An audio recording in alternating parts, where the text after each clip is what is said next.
کب تک ہم یہ لاشیں اٹھاتے رہیں گے؟ کب اس مسئلے کا حل نکلے گا؟ کون سی حکومت آ کے ختم کرے گی یہ ٹارگٹ کلنگ؟ دیکھیں یہ کوئی ٹائم فریم دینا تو ممکن نہیں ہے، لیکن یہ جو 80s کی دہائی میں وائلنس سینٹر ہوا ہے پاکستان کی سیاست میں وایا افغانستان، وہ اب سفر کرتا کرتا ہمارے مختلف علاقوں میں پھیل گیا ہے. اور اس میں جو سمینہ سب سے بڑی بات ہوئی، یہاں پہ بڑی خوفناک پولیٹیکل پولرائزیشن تھی. رائٹ تھا، لیفٹ تھا، سینٹر تھا، سب کچھ تھا، بندوق نہیں تھی.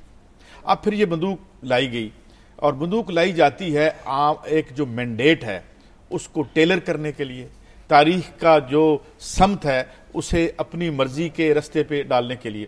تو آج ہم یہاں پہنچے ہیں اور جس کو ہم نے خاصا کمپلیکس اور تکلیف دہ بنا لی ہے. جماعت اسلامی کا ایک بڑا رول تھا یہاں پہ. جماعت اسلامی 3 4 5 سیٹیں جیتا کرتی تھی، اور اب آہستہ آہستہ اس کو وہاں سے نکال دیا گیا. اور ان کے جو ناقد ہیں وہ یہ بھی کہتے ہیں کہ وائلنس لانے میں شاید ان کی ذیلی تنظیموں کا بھی ایک حصہ تھا، یہ کہا جاتا ہے. مگر اب یہ شاید یہ تو بہت پس منظر میں چلے گئے، اور بہت سے لوگ یہاں پہ آ گئے ہیں اور اس شہر کو بانٹ لیا ہے. کچھ کوئی انہیں بطاخور کہتے ہیں.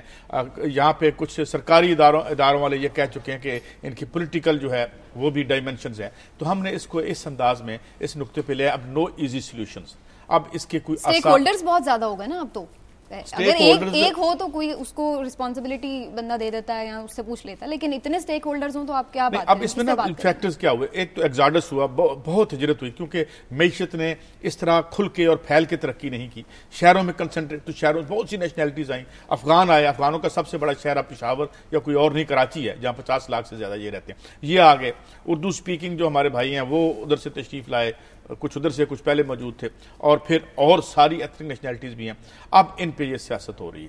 اور پھر اس میں یہ ہے کہ ایک وہ بتے والے ہیں اس میں اور ایک اس میں رائے یہ بھی ہے کہ جو بتا ہے بیسیکلی یہ بھی سیاسی طاقت کو بحال یا جاری رکھنے کی کہانی ہے.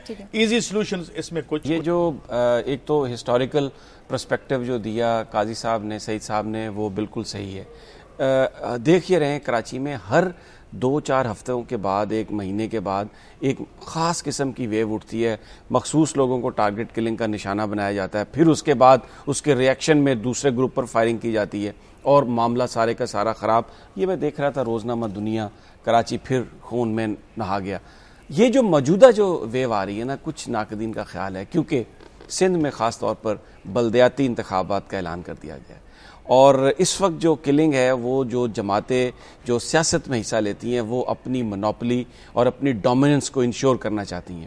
اس کے لیے مخالفین پر دباؤ ڈالنے کے لیے یہ کلنگ کا سلسلہ شروع کیا گیا. اور اگر آپ دیکھیں تو اس میں جو پارٹیز کے جو لوگ ہیں، کل میں فگر دیکھ رہا تھا، وہ ان کی تعداد بہت ہے. پیپلز پارٹی ہو، ایم کیو ایم ہو، جماعت اسلامی ہو، ایک دوسرے کی کلنگز میں مصروف ہیں. اور بنیادی مقصد یہ ہے کہ جو آنے والے بلدیاتی انتخابات ہیں اس میں اپنی ڈومیننس جو ہے وہ اس کو انشور کیا جائے. میں یہ نہیں کہتا کہ یہ ٹاپ لیول پہ جو لیڈرشپ نے کہا ہے کہ یہ آپ کلنگ کریں، لیکن جو ان کے جو گروپس ہیں، جو ملیٹنٹ بھی نہیں، جو ویسے ہی جو گروپس ہیں، آپ دیکھیں سیاست میں جیسے قاضی صاحب نے کہا بندوق آ گئی ہے، تو بندوق کے ذریعے سب سے پہلے آپ ڈراتے ہیں، پھر کچھ لالچ دیتے ہیں، کچھ کام کرتے ہیں. وہ کیرٹ اینڈ سٹک اپروچ آ گئی ہے الیکشن جیتنے کے لیے. نظریات غائب ہو گئے ہیں. ایک آئیڈیالوجی ہوتی تھی جس کی بنیاد پر معاشرہ لوگوں کو چنتا تھا، وہ آئیڈیالوجی غائب ہو گئی ہے. تو جب تک وہ آئیڈیالوجی نہیں آئے گی، جب تک یہ اس وقت تک یہ جو بندوق کا ایلیمنٹ ہے، میرا نہیں خیال کہ اس کو. ڈاکٹر لال خان صاحب سے ہمارا رابطہ بحال ہو گیا ہے اور ان سے ہم بات کرتے ہیں. ڈاکٹر صاحب، وہی بات ہے کہ تمام جو جماعتیں ہیں ان کے کارکنان اس میں مارے جا رہے ہیں، مر رہے ہیں، اور جب وہ ٹی وی پر آتے ہیں سیاستدان تو سب کہتے ہیں کہ جی اکراس دا بورڈ کارروائی کی جائے، اور ہمارے تو اپنے کارکنان مر رہے ہیں. تو پھر ہم کس سے پوچھیں؟ اگر سب لوگ ٹی وی پہ تو آ کے یہ کہہ دیتے ہیں، لیکن اس کے بعد پھر سلسلہ تو وہی جاری رہتا ہے. دیکھیں جی، جیسے سمیع صاحب نے بات رکھی ہے کہ میرے خیال میں جب سیاست سے نظریہ نکل جائے تو سیاست ایک وحشت، ایک درندگی بن جاتی ہے. اور وہ درندگی، وہ وحشت ہمیں کراچی کی گلیوں اور بازاروں، محلوں، فیکٹریوں میں نظر آ رہی. اور ایکچول ریالٹی یہ ہے کہ اس وقت سیاست لوٹ مار اور بھتہ گیری اور گینگسٹرزم کا شکار ہے. اور یہ جو سسٹم ہے پاکستان میں جو موجود ہے، اور اس کا جو ہیڈ کوارٹر ہے جو کراچی ہے، جو پیٹروگراڈ ہے پاکستان کا، یا پاکستان کی محنت کش طبقے کا سب سے بڑا جمع غفیر ہے، وہاں پر لوگوں کو رنگ کے نام پر، نسل کے نام پر، زبان کے نام پر تقسیم کر کے اس حد تک آپس میں ٹکروا دیا گیا ہے کہ ان کی کوئی مشترکہ تحریک نہ بن سکے، وہ اس نظام کو چیلنج نہ کر سکیں. اور اسی طرح آپ دیکھیں یہ جو واقعات ہو رہے ہیں، جو اس فیکٹری میں لوگ جلس کے مرے ہیں، شو کرتا ہے کہ ایکچول ورکنگ کلاس کو کن کنڈیشنز میں فورس کیا گیا ہے کہ وہ کام کریں جہاں ان کی اجرت 3000 سے کم ہو. لیکن ڈاکٹر صاحب یہ تو کہا جاتا ہے، یہ ول تو سب جو پولیٹیکل پارٹیز ہیں وہ شو کرتی ہیں کہ جی ڈی ویپنائز کر دیا جائے، جو آپ کی پولیس ہے اس پہ پولیٹیکل انفلوئنس جو ہے وہ بالکل ختم کر دیا جائے اور تمام چیزیں، لیکن پھر یہ ہو نہیں پاتا. اس کی کیا وجہ ہے؟ اس کی وجہ یہ کہ ول جھوٹی ہے، ان کا نظریہ جھوٹا ہے. وہ کوئی سیاست کسی نظریے کے لیے تو نہیں کر رہے، وہ سیاست تو پیسے بنانے کے لیے کر رہے ہیں. اور وہ پیسے بنانے کی جو لوٹ مار ہے اس میں ناگزیر طور پر ٹکراؤ ہے، اوپر سے ریکنسیلیشن ہے اور نیچے سے ایک دوسرے کو لاشوں کی بوریاں بھیجی جاتی ہیں. اور عام کارکن مر رہے ہیں. پیپلز پارٹی کے 380 کارکن مارے گئے ہیں صرف پچھلے 2 سال میں. اور اسی طرح باقی پارٹیوں کی جو پولیٹیکل عام کارکن ہیں ان کو مارا جا رہا ہے.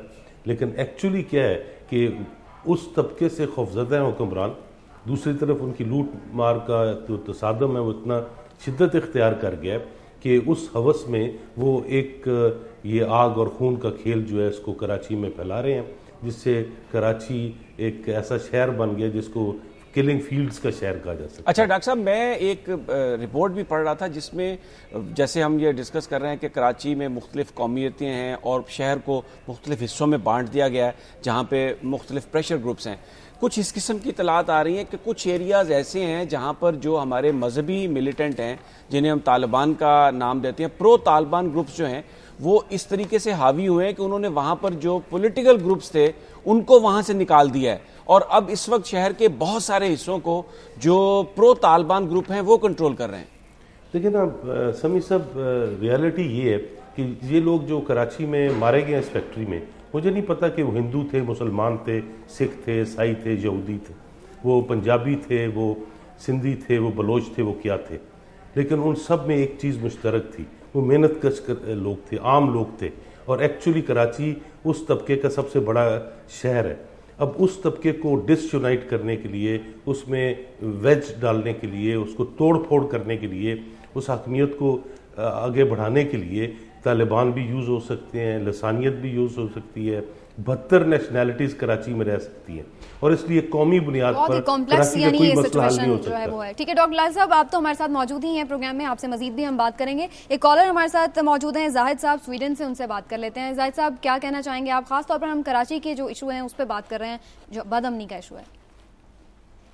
جی میں کراچی کی بات یہ کرنا چاہتا ہوں کہ آپ یہ کیا نہیں سمجھتے ہیں کہ یہ پولیس اتنی کرپٹ ہو گئی ہے اور یہ کرپٹ اس گورنمنٹ نے کی ہے. ایک طرف سے وہ دعوے کرتے ہیں کہ ہم ٹارگٹوں کو پکڑتے ہیں، 90 آدمیوں کو قتل کرنے والا پکڑا، قتل کرنے والا پکڑا، اور دوسرے دن اس کو اس دوسرے دروازے سے اس کو چھوڑ دیتے ہیں. کیوں چھوڑتے ہیں؟ کہ وہ انہوں نے اپنی نوکریاں بچانی ہیں.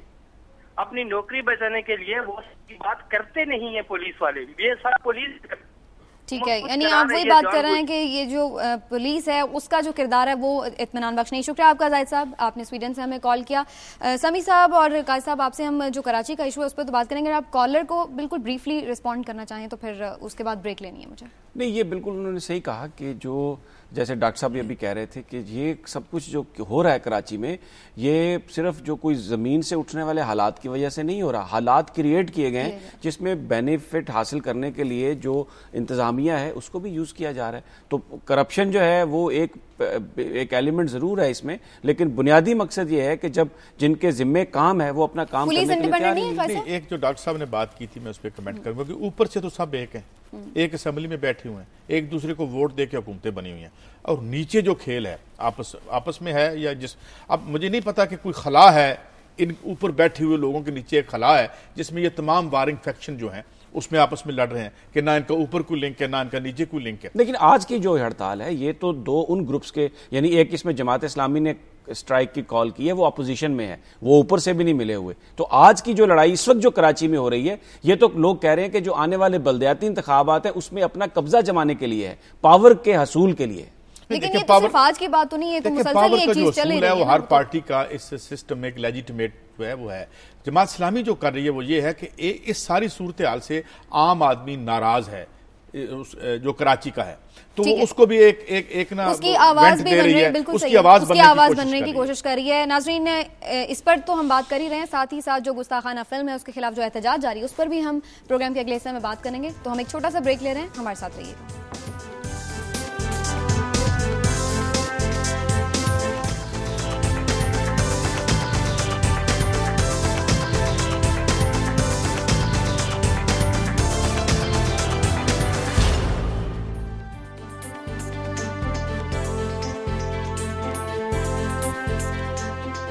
ویلکم بیک ناظرین، کالر ہیں ہمارے ساتھ، ان سے بات کرتے ہیں۔ کراچی سے وارث صاحب کیا کہنا چاہیں گے آپ؟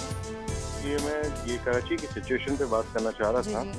یہ کراچی کی سچویشن پہ جو ہے یہ اب کی نہیں بگڑی، کہ جب سے ایک خاص طبقے نے یہاں پہ جو ہے پرورش پائی ہے اس کے بعد جو ہے کراچی کے حالات بگڑنا شروع ہو گئے۔ یہ جب سمیع صاحب فرما رہے تھے کہ یہ جو طالبان ہیں یہاں پہ، طالبان تو آپ دیکھیں طالبان پہلے بھی تھے، آپ اس 2001 سے پہلے اگر آپ سچویشن پہ جائیں تو یہ طالبان یہیں پہ رہ رہے تھے، کبھی کراچی کے یا پاکستان کے حالات ایسے نہیں ہوتے۔ کراچی میں 2001 سے پہلے بھی ایسی کلنگ ہوتی تھی، کراچی میں 2001 سے پہلے بھی یہ سب کچھ ہو رہا تھا۔ یہ خاص گروپ ہے جو کہ جس نے سیاست میں تشدد، کرپشن، بتھا، یہ سارا چیز شامل کیا۔ ٹھیک ہے، شکریہ آپ کا، بہت بہت شکریہ وارث صاحب۔ وقت ہمارے پاس بہت کم ہے، اس لیے ہم کوشش کریں گے کہ جلدی آگے بڑھیں۔ کراچی کا جو ایشو ہے اس پہ تو ہم بات کر ہی رہے ہیں، اور جو مختلف آپ لوگ اپنی گفتگو میں انالیسس دے ہی چکے ہیں، اسی بارے میں کالر کا بھی کہنا تھا۔ لیکن ساتھ ہی ساتھ آج کل کراچی میں ایک یہ بھی معاملہ چل رہا ہے، نہ صرف کراچی میں بلکہ پورے پاکستان میں ہی مختلف شہروں میں احتجاج ہو رہا ہے گستاخانہ فلم کے خلاف، تو اس پر میں چاہ رہی تھی کہ ضرور تھوڑی بات ہو جائے، کیونکہ اب یہ احتجاج بڑا پرتشدد ہو گیا۔ قاضی صاحب، بہت پرتشدد احتجاج ہو رہا ہے، یہ کس طرف جا رہی ہے بات؟ ہاں، یہ تو ایک سوری سچویشن ہے ہی، مگر اس کی بنیاد کیا ہے؟ دیکھیں، بات یہ ہے کہ یہ جو میں نے کل بھی عرض کیا تھا کہ جی بڑا جس ویسٹ سے جو آتے ہیں نا، بڑے کانسیپٹس آتے ہیں، human rights, freedom of expression, یعنی آپ یہ غور فرمائیے کہ جناب روٹی تو آپ کا رائٹ نہیں ہے، یہ نظریے جو سسٹم ویسٹ سے یہاں آ رہا ہے، اور انسان ایک منہ اٹھا کے کچھ بھی کہہ دے وہ اس کا رائٹس ہے۔ تو میں یہ سمجھتا ہوں there is a method in this madness.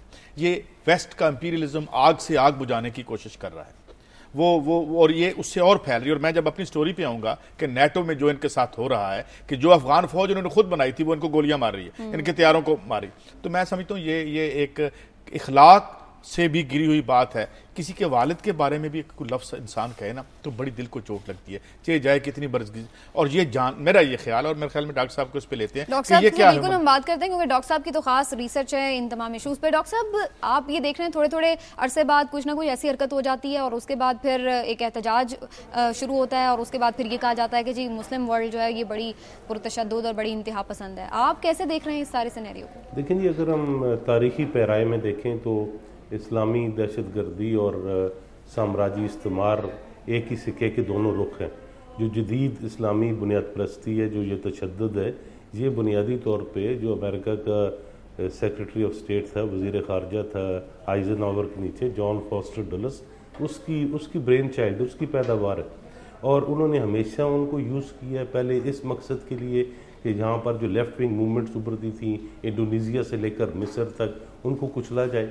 آج ان کو انورسلی استعمال کر رہے ہیں کہ ایک جو مغرب کی عوام ہیں جو محنت کش ہیں، جن پر اتنا بڑا معاشی اور اقتصادی حملہ کیا جا رہا ہے، بیرونی خوف سے اتنا ڈرا دیا جائے کہ وہ اتنے دبک جائیں کہ وہ اپنی جو ان پر اٹیکس ہو رہے ہیں، جو 70 سال سے 6 جنریشن سے انہوں نے حقوق حاصل کیے ہیں یورپ میں، امریکہ میں، ویسٹ میں، ان کو کچلا جا سکے، ان کو لوٹا جا سکے۔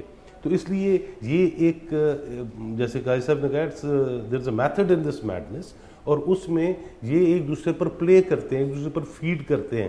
اگر اسلامی دہشت گردی نہ ہو تو سامراجی استعمار کے جواز ختم ہو جاتے ہیں، اور سامراجی استعمار کے ذریعے ہم دیکھتے ہیں کہ کس طرح مذہبی جنونیت اور مذہبی جو انتہا پسندی ہے وہ بھڑکتی ہے، وہ بڑھتی ہے، اور خون ریزی ہوتی ہے۔ سوال یہ کہ کیونکہ اس سسٹم کو آگے چلا نہیں سکتے، نہ مغرب نے نہ مشرق میں یہاں عوام کے حقوق اور سماجی زندگی کو بہتر نہیں بنا سکتا سرمایہ دارانہ نظام، اس وجہ سے وہ اس قسم کے ہتھ کنڈوں کو، ان تضادات کو خود ابھارتے ہیں، خود دباتے ہیں، پھر خود ابھارتے ہیں، تاکہ جو طبقاتی یکجہتی ہے اس کو مذہبی اور لسانی بنیادوں پر توڑا جا سکے، اور جو تحریکی ہیں ان کو کچلا جا سکے. کیونکہ ہم دیکھتے ہیں کہ عرب انقلاب کے بعد جو اتنا بڑا ریلا آیا تھا، اس انقلاب کے بعد وہاں ایک قیادت نہ ہونے کی وجہ سے، اس انقلاب کے زائل ہونے کی وجہ سے جو ایک جمود، جو ایک ٹھہراؤ پیدا ہوا ہے، اس سے پھر یہ پراگندگی پیدا ہوئی ہے جو ہمیں مذہبی جنونیت اور مذہبی ابھار کی صورت میں نظر آتی ہے. اچھا ڈاکٹر صاحب، میں ایک آپ سے یہ سوال کروں گا کہ آپ جس طرف اشارہ کیا آپ نے مسلم ورلڈ میں، لیکن اگر ہم وہاں پر دیکھیں تو جو اسلامی ممالک ہیں وہاں پر ہمیں جو میجورٹی ہے وہ انتہا پسند نظر نہیں آتی.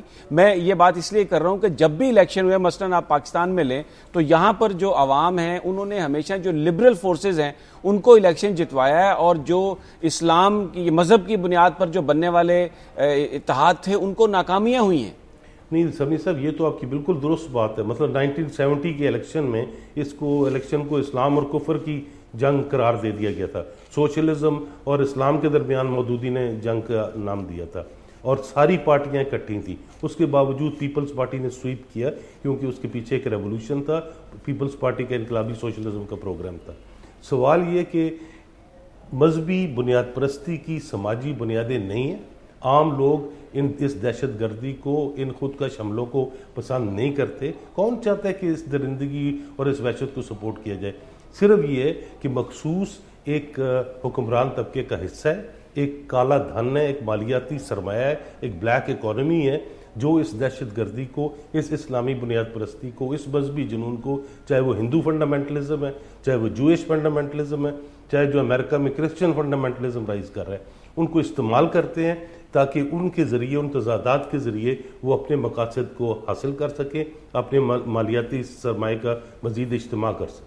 نہیں تو پھر ڈاکٹر صاحب اب اس ساری چیز سے نکلا کیسے جائے؟ اس کلیش آف سویلائزیشن اس کو کہہ لیں، یا مفادات کا جو تحفظ ہے جو اپنے اپنے طور پر کیا جا رہا ہے دونوں طرف سے، تو اس سے کیسے نکلا جائے؟ کیونکہ اس میں تو پھر بہت سارے عام لوگ بھی تو ہرٹ ہو رہے ہیں، اور ساتھ ساتھ جیسے ہم دیکھ رہے ہیں کہ مظاہرے ہو رہے ہیں تو پھر کلنگز بھی ہو رہی ہیں وغیرہ. اچھا، اس میں ڈاکٹر صاحب میں یہ ایڈ کروں گا سمینہ کی بات میں کہ یہ جو سب کچھ کیا جا رہا ہے، جیسے ابھی آپ نے کہا، اس کو ہم اسلامی دہشت گردی تو نہیں کہہ سکتے، کیونکہ جو میجورٹی مسلمز کی ہے وہ تو اس پہ بلیو نہیں کرتی. یہ تو چند گروپس ہیں جو ملیٹنٹ ہیں اور جس سے مذہب بھی بدنام ہو رہا ہے. مطلب یہ دیکھیں نا، اس کو تو سارے لوگ مل کے مختلف مذہبوں کے نام دے رہے ہیں نا.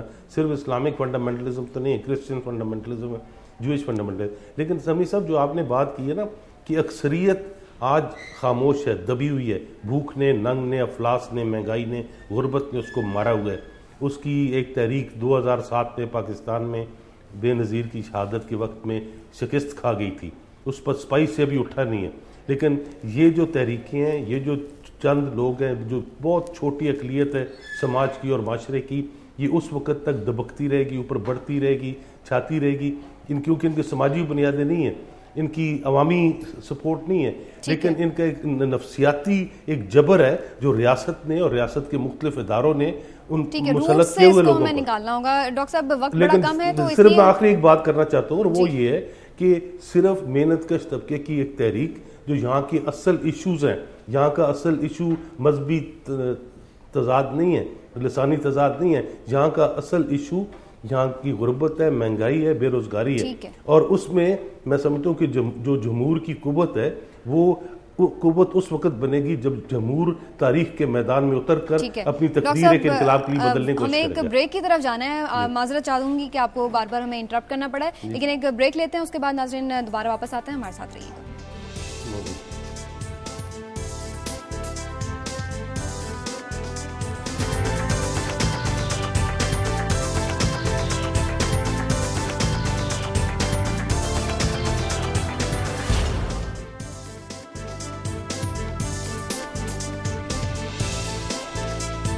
ویلکم بیک ناظرین. رضا کالر ہیں ہمارے ساتھ کینیڈا سے، ان سے بات کرتے ہیں. جی رضا صاحب، کیا کہنا چاہیں گے؟ مجھے یہ کہنا ہے کہ ہم لوگ 30-35 سال سے مسلسل انہی حالات سے گزر رہے ہیں. قتل و غارت اور سیاستدان اور یہاں کے، ہمارے یہاں کے جو اور بہت سے لوگ ہیں جو لیڈران اور حکمران کہلاتے ہیں، وہ مسلسل